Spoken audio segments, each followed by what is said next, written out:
This is the period, of course, as we head towards festive cheer. But as one can imagine, if you are a senior member of the British monarchy, everything is scrutinised to the minutest detail. Everything is looked at and dissected. And more importantly, everybody's rushing, of course, to make sure they play victim. Oh, you know who I'm talking about, don't you? As ever, let me explain.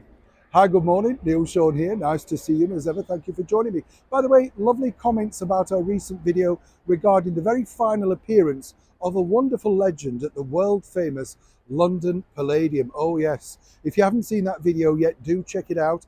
Many stars that we talk about, including the brilliant Ronnie Hilton and of course Jimmy Tarbuck, Judy Garland and Dame Shirley Bassey. It's amazing when you sit down and chat with people, their memories, and of course you get the true story because they literally were honestly on the same bill. Incredible when you think. I met a guy also who was a comedian, Freddie Davies. He was also on the same bill and he had a totally different story as to the one that was portrayed in the major movie with Renée Zellweger. You see, we bring you the truth here on this channel. Back as ever to your breaking world story of the day.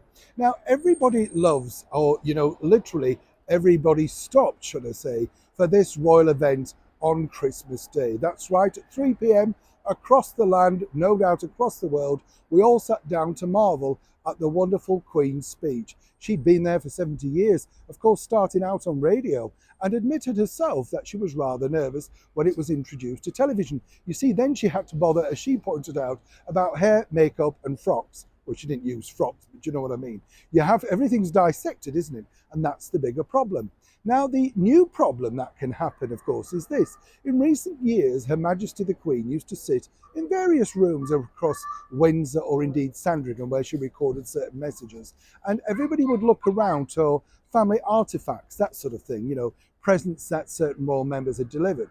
And then, of course, their eyes would cast to the side table where all the family pictures were. And if you remember, there was an uproar a couple of years ago just after Megxit had occurred, because guess what? Harry and Meghan weren't allegedly, according to a well-placed source, prominent enough on said table. No, I mean, how dare she move them to the back after all the grief that they'd given her? Now, as you know, last year, His Majesty the King, King Charles III, gave his very first King's speech, and I thought he did an incredible job, just setting the right tone at the right level. But he was very, very astute as to not basically have pictures next to him. His Majesty the King, though, was very, very astute not to have the infamous said table, the ones with pictures sat next to him. Oh yes, very clever indeed. But why? Well, he didn't really want to have any controversy, given the fact that this was his very first official King's Christmas speech. So what about this year? Well, what we can tell you is that this is very, very undecided. And this could create, once again, a lot of ructions, because His Majesty the King, alongside Queen Camilla, haven't decided yet, and it's going to be in the next 2 weeks when they record this, as to the location, whether it should be on location or indeed in one of the royal palaces, and whether they should now include the infamous table.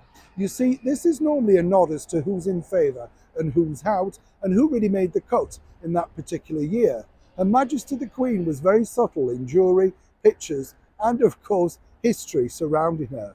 But more importantly now for His Majesty the King, who recently declared on camera that he was delighted about his darling daughter-in-law, Catherine. That must have hurt, you've got to understand. And of course no mention of Meghan and Harry in that particular speech, only buoying up, of course, his eldest son, His Royal Highness the Prince of Wales, Prince William. Well, literally, I've been told, quite frankly, the Montecito duo are going to be watching to see exactly, if anything, where they fit in. Now, who's truly going to tell them? Neil Sean in the very heart of London.